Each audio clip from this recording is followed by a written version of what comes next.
Burnley drew 0-0. Plenty of draws over the last couple of days or so. Liverpool came from behind to beat Leicester. Nothing at Newcastle as they drew with Brighton. Swansea coming from behind to beat Watford late on. No goals between United and Southampton. The same with Palace and City. And it's finished 1 apiece at the Hawthorns between West Brom and Arsenal. Let's get some reaction then at the Hawthorns. Jay Rodriguez had to stop himself there, didn't he? He started to say, I always go down the middle, and realised if he carried on with that sentence, every goalkeeper from now on will stand there. Yeah. Well, maybe it's a roost, though, and he'll place it in the corner next time. Ian, first goal of the game, Alexis Sanchez. We thought it might be his farewell. Was it his goal, or was it an own goal of James McClean? I think it'll go down as an own goal. I think, but if you're, as a striker, you want to claim it. But I think when you look at it again, it was going wide, and it was never going to go over the wall because it's too near. I think Coutinho scored one before early on, didn't it, under? So it's just gone through the wall. And if you're the manager there, Alex, you wouldn't be happy with that wall, would you? No, the wall. I hate it when players turn the back from the wall. I know that they don't want a sore face or to be hitting the body with the ball going 100 miles an hour or something, but it wasn't really even a hard shot. You've got to stay rigid there in that wall and stay up and take the hit for the team. What would you have said to James McClean if he was your player? I wouldn't be happy. James, why did you turn your back on it? And, you know, okay, you'll probably not get a coherent answer, but I think you have to let the players know, guys, you've got to stay rigid in that wall. Sometimes it's a natural instinct, isn't it, for people to do that? But when you're like in the wall, you go say, listen, take one for the team. You're tensing your muscles, you know, you're tensing your muscles, you can take it in your stomach. These guys are all gym fanatics, guys in the gym, they get the 6-packs, they should be able to handle that if it's them. For me in the body. But then again, even underneath, if you went underneath the wall, they jumped up again, didn't they? It means simple. Official verdict, by the way, it was given as an own goal off James McClean rather than Alexis Sanchez. We thought it was, It was interesting, though, that the celebration there, I think it was Hector Bellerin, was gesturing to the Arsenal players, come on, everyone, let's do this as a team. They must have been well aware of what was written in the papers. We said that as well. We thought that was pretty significant, and they've obviously talked about that in the dressing room. Said anybody scores, and especially Alexis Sanchez, everybody has got to get round him. Whoever the goal scorer is, we do it as a team. And I think that's been spoken about in the dressing room, according to the pictures we've seen tonight. Does that tell you they want him to stay? Yeah, I'm sure he's a quality player. I think any team would want him to stay and all that. You know, with Arsenal to play, they know he's a great player. So we'll just have to wait and see. What's your gut feeling? I think he'll go. Do you? This month? Or next month?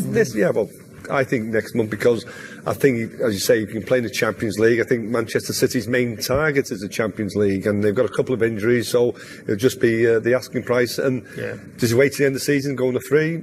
I think he just wants to play football. It looked for all the world as if Arsene Wenger would end his record-breaking night with all 3 points. Was that really a penalty? Yeah, well, he's very close. The defender's very close to Rodriguez when he hits it against them. As it was Rodriguez, more it's Gibbs. And you're thinking, well, the way the guy has come, and he's in that position already with his hands out, and the ball is so close to him. But if you look at the Spanish games, every one of them are given as penalties. They take the grey area out of it in Spain.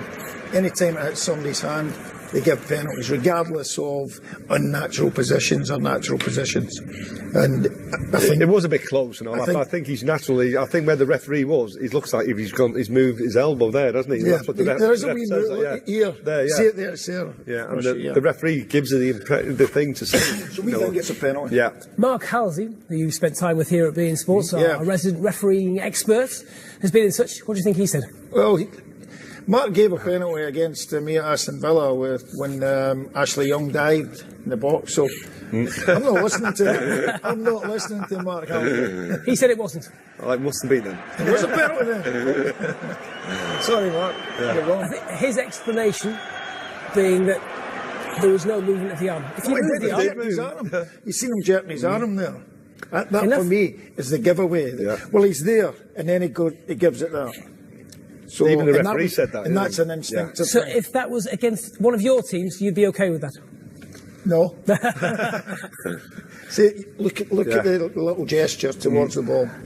That's almost impossible not to, isn't it? That's just a natural human reaction. It's Yeah, putting your hand to protect yourself, but you're not allowed to use your arm. So we can surmise then, if you're the attacking team, you're happy with that. If you're the defending team, you're not happy with it.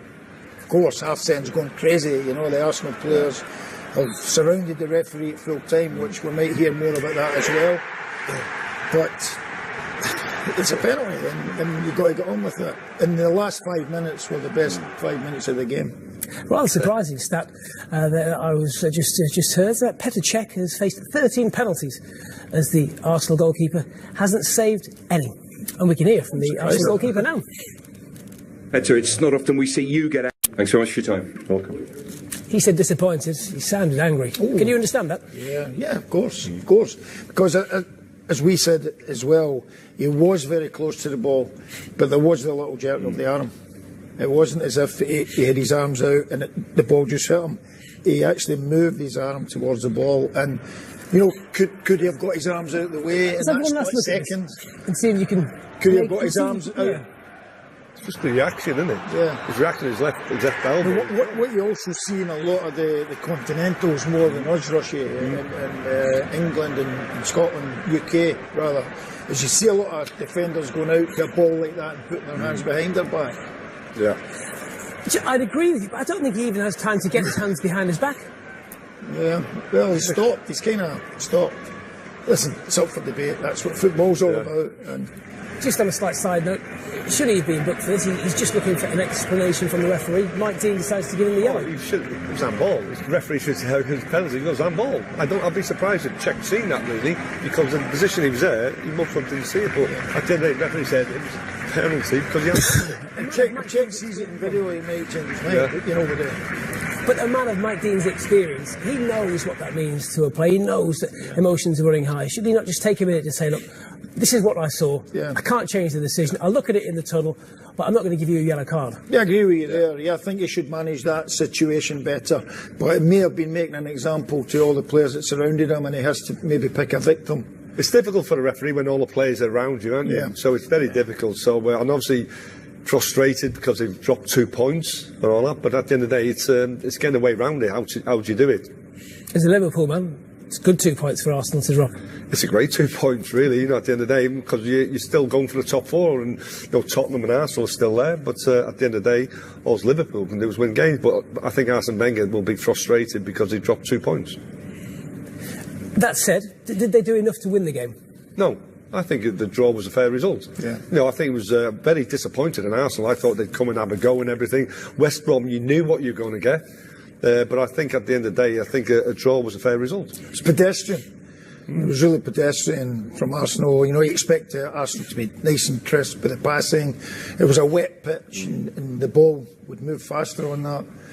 But we didn't see that until the end, until they lost the penalty. Then they upped the tempo, and all of a sudden it looked as if they might actually snatch a winner. But by that time it was end-to-end stuff.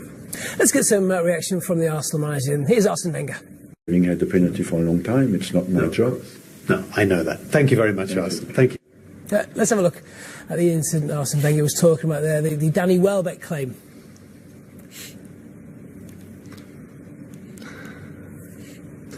Does that fall into the bracket of another angle? No. You know, it's very difficult for us to see that on TV, but the referee is closer, and if you're not sure, you cannot give it. Yeah. You know, I think again we've looked down. I'm not sure, so referee, you know, you can't give it. No, I thought the West Brom penalty was a penalty, you know, because he's actually moved his hand, but from that angle there, I could not make a decision. Yeah. Apparently, Mike Dean couldn't see that one though. And let's get more from the Hawthorns and hear from Alan Pardew now. Alan, and pressure to deal with going forward. All the best. Thanks, Alan. Just leave. Thank you. What kind of platform does that give Alan Pardew and West Brom as they head into 2018? A good draw against Everton, a good point against Arsenal today. Yeah. Well, I think, as he said, the mental side of things now is when you're at the bottom of the league, do the players crumble every time they lose a goal? And he's talking about them having a strong mentality to deal with that if that happens. And Alan Pardew's experience in the game should help those players to understand what he's talking about, what he's doing in the training ground. And let's face it, they do have a lot of experienced players in that team, and they should be able to handle any pressure that comes their way. That point today means potentially, if they can go and get a result against West Ham on Tuesday, they could be out of the bottom three. Yeah, well, as we said earlier, nobody's relegated yet, nobody's won the championship yet. It's still only January tomorrow, and I believe that there's a lot of mileage to go before we see who's going to be out-and-out relegation contenders.